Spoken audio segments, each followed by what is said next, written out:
भारत की एक ऐसी महिला जिन्होंने समय के तूफानों में न केवल भारत को संभाला बल्कि उसे विश्व मंच पर एक नई पहचान दी। नाम है इंदिरा गांधी, भारत की आयरन लेडी। उनकी कहानी साहस, संघर्ष और बलिदान की एक अमर गाथा है जो न केवल भारत के इतिहास को रोशन करती है बल्कि हर उस व्यक्ति को प्रेरित करती है जो असंभव को संभव बनाने का सपना देखता है। कहानी शुरू करने से पहले आप सभी दर्शकों से हाथ जोड़कर विनती है, आप चैनल को सब्सक्राइब और लाइक कर लें।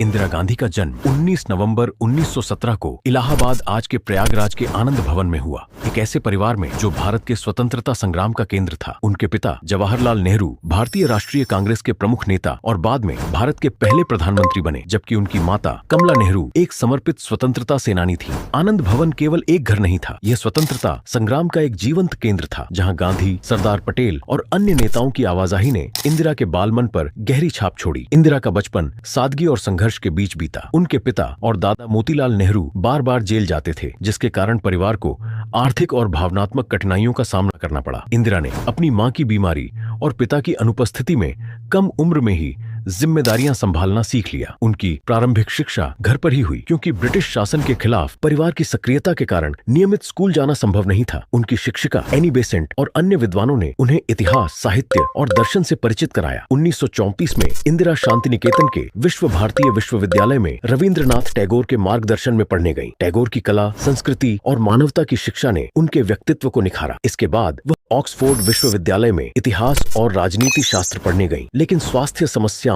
और परिवार की जिम्मेदारियों के कारण उनकी पढ़ाई अधूरी रही। फिर भी इंदिरा ने किताबों, अपने पिता के पत्रों और विश्व नेताओं के साथ बातचीत से वह ज्ञान अर्जित किया जो उन्हें भविष्य में भारत की सबसे प्रभावशाली नेताओं में से एक बनाएगा। इंदिरा की विरासत केवल उनके परिवार तक सीमित नहीं थी, वह नेहरू गांधी परिवार की तीसरी पीढ़ी थी जिन्होंने स्वतंत्रता संग्राम में हिस्सा लिया। 1929 में महज 12 साल की उम्र में उन्होंने इलाहाबाद में बच्चों की वानर सेना बनाई जो ब्रिटिश शासन के खिलाफ प्रदर्शनों में भाग लेती थी। इस संगठन ने बच्चों को स्वतंत्रता संग्राम में शामिल किया और छोटे छोटे कामों जैसे संदेश पहुंचाने और झंडे बांटने में योगदान दिया। यह वह समय था जब इंदिरा ने अपने नेतृत्व और साहस को पहचाना। वह जेल गईं और ब्रिटिश शासन की क्रूरता को करीब से देखा। इंदिरा की शादी 1942 में फिरोज गांधी से हुई, जो एक पारसी स्वतंत्रता सेनानी और पत्रकार थे। यह विवाह विवादास्पद रहा क्योंकि उस समय अंतरधार्मिक विवाह को समाज में आसानी से स्वीकार नहीं किया जाता था। फिरोज और इंदिरा के 2 बेटे राजीव और संजय हुए। हालांकि वैवाहिक जीवन में तनाव और फिरोज की असामयिक मृत्यु सन 1960 में हो गई, जिस घटना ने इंदिरा को और मजबूत बनाया। उनकी विरासत में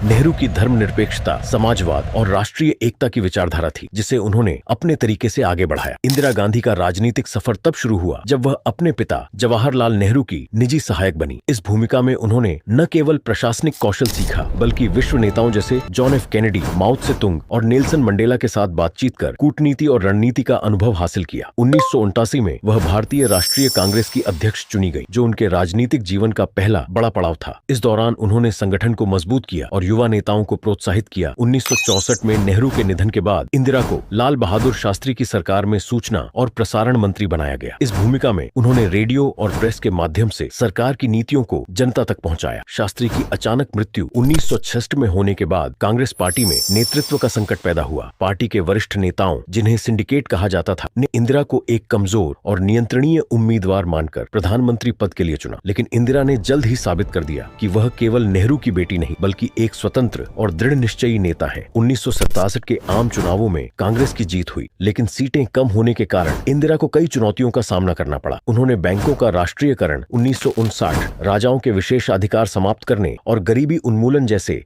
साहसिक कदम उठाए। उनका नारा गरीबी हटाओ जन जन की जुबान पर चढ़ गया और उन्होंने समाज के गरीब, दलित और वंचित वर्गों को अपने साथ जोड़ा। इस दौरान उन्होंने सिंडिकेट के नेताओं को दरकिनार कर कांग्रेस को अपने नियंत्रण में लिया, जिसके परिणाम स्वरूप 1959 में कांग्रेस का विभाजन हुआ। इंदिरा की नई कांग्रेस ने उनकी लोकप्रियता को और बढ़ाया। उनकी सत्ता की यात्रा आसान नहीं थी। उन्हें पुरुष प्रधान समाज, पार्टी के भीतर विरोध और क्षेत्रीय नेताओं की महत्वाकांक्षाओं का सामना करना पड़ा, लेकिन उनकी दृढ़ता, करिश्मा और जनता के साथ गहरा जुड़ाव ने उन्हें भारत की सबसे शक्तिशाली महिला बनाया। 1975 में इंदिरा गांधी ने भारत में आपातकाल की घोषणा की, जो उनके जीवन और भारत के इतिहास का सबसे विवादास्पद अध्याय रहा। इसके पीछे कई कारण थे। 1971 के चुनाव में उनकी ऐतिहासिक जीत के बाद विपक्षी नेता जयप्रकाश नारायण ने संपूर्ण क्रांति का आह्वान किया, जिसने देश में अराजकता फैलाई। इसके साथ ही इलाहाबाद हाई कोर्ट ने इंदिरा के 1971 के रायबरेली चुनाव को तकनीकी आधार पर अवैध घोषित कर दिया और विपक्ष ने उनके इस्तीफे की मांग तेज कर दी। आर्थिक संकट,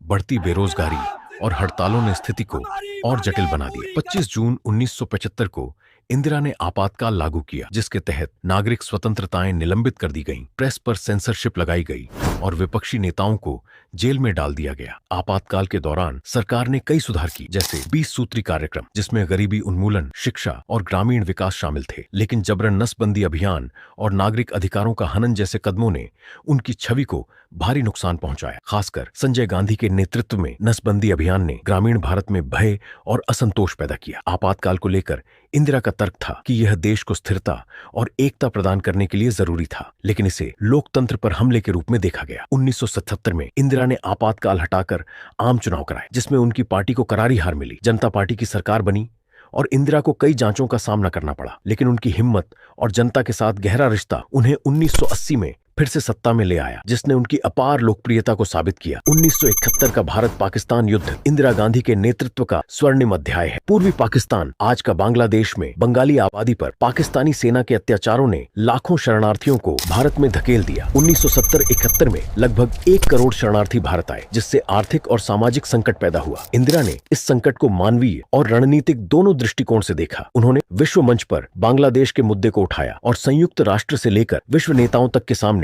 पाकिस्तान के अत्याचारों को उजागर किया। उन्होंने भारतीय सेना को युद्ध के लिए तैयार किया और बांग्लादेश की मुक्ति सेना समर्थन दिया। दिसंबर 1971 में शुरू हुआ युद्ध केवल 13 दिनों में खत्म हुआ, जब भारतीय सेना ने ढाका पर कब्जा कर लिया और 93,000 पाकिस्तानी सैनिकों ने आत्मसमर्पण किया। यह विश्व इतिहास का सबसे बड़ा सैन्य आत्मसमर्पण था। फिर पाकिस्तान के 2 टुकड़े हो गए। बांग्लादेश के निर्माण ने न केवल दक्षिण एशिया के नक्शे को बदला, बल्कि इंदिरा को विश्व स्तर पर एक साहसी और रणनीतिक नेता के रूप में स्थापित किया। इस जीत ने भारत की सैन्य और कूटनीतिक ताकत को दुनिया के सामने प्रदर्शित किया। इंदिरा गांधी की विदेश नीति भारत को वैश्विक मंच पर एक स्वतंत्र और प्रभावशाली शक्ति के रूप में स्थापित करने वाली थी। उन्होंने गुटनिरपेक्ष आंदोलन को मजबूत किया, जिसने भारत को शीत युद्ध के दौरान अमेरिका और सोवियत संघ के बीच संतुलन बनाए रखने में मदद। 1971 में भारत सोवियत मैत्री संधि ने भारत को रणनीतिक समर्थन प्रदान किया। खासकर बांग्लादेश युद्ध के दौरान इंदिरा ने विकासशील देशों की आवाज को बुलंद किया और दक्षिण सहयोग को बढ़ावा दिया। 1974 में पोखरण में भारत के पहले परमाणु परीक्षण स्माइलिंग बुद्धा ने भारत को परमाणु शक्ति संपन्न राष्ट्र बनाया। यह एक साहसिक कदम था, जिसने भारत को वैश्विक मंच पर एक नई पहचान दी। हालांकि इसने पश्चिमी देशों के साथ तनाव भी बढ़ाया। इंदिरा की कूटनीति का एक और उदाहरण 1972 का शिमला समझौता था, जिसमें उन्होंने पाकिस्तान के साथ युद्ध के बाद शांति स्थापित करने की कोशिश की। उनकी विदेश नीति ने भारत को न केवल क्षेत्रीय शक्ति बल्कि वैश्विक मंच पर एक प्रभावशाली आवाज बनाया। इंदिरा गांधी को उनके कार्यकाल के दौरान विश्व भर से कई उपहार मिले, जो उनकी वैश्विक और राष्ट्रीय लोकप्रियता का प्रतीक थे। 1971 में उन्हें सोवियत संघ से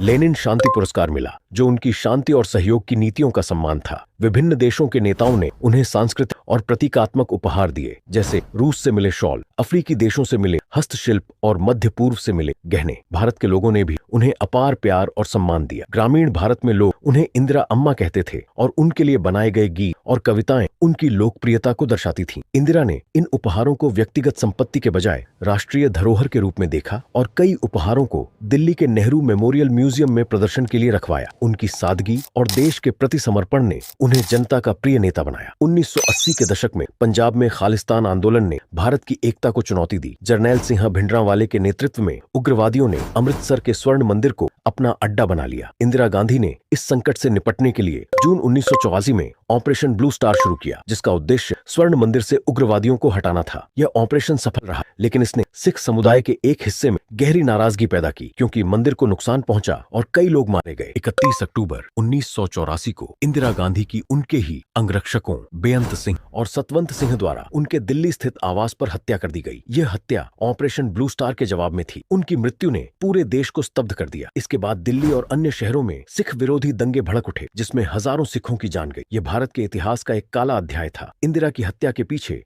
ऑपरेशन ब्लू स्टार के अलावा पंजाब में बढ़ता उग्रवाद, राजनीतिक अस्थिरता और सामाजिक तनाव भी थे। उनकी मृत्यु ने भारत को एक ऐसी नेता से वंचित कर दिया जिसने अपने जीवन को देश के लिए समर्पित कर दिया था। इंदिरा गांधी को आयरन लेडी की उपाधि उनकी दृढ़ता, साहस और नेतृत्व के लिए दी गई। वह एक ऐसी नेता थीं जिन्होंने पुरुष प्रधान समाज में अपनी जगह बनाई और संकटों का सामना किया। 1971 का युद्ध, आपातकाल का विवादास्पद निर्णय, परमाणु परीक्षण और पंजाब संकट जैसे कठिन फैसलों ने उनकी इच्छा शक्ति को साबित किया। इंदिरा की विरासत आज भी भारत में जीवित है। उनकी नीतियों ने भारत को आर्थिक, सामाजिक और रणनीतिक रूप से मजबूत किया। वह एक ऐसी नेता थी जिन्होंने न केवल भारत को एकजुट रखा बल्कि उसे विश्व मंच पर एक शक्तिशाली आवाज दी। उनकी कहानी न केवल एक राजनेता की कहानी है बल्कि एक ऐसी महिला की कहानी है जिसने अपने साहस, बलिदान और दृढ़ संकल्प से इतिहास रचा जब भारतीय सेना ने ढाका पर कब्जा कर लिया।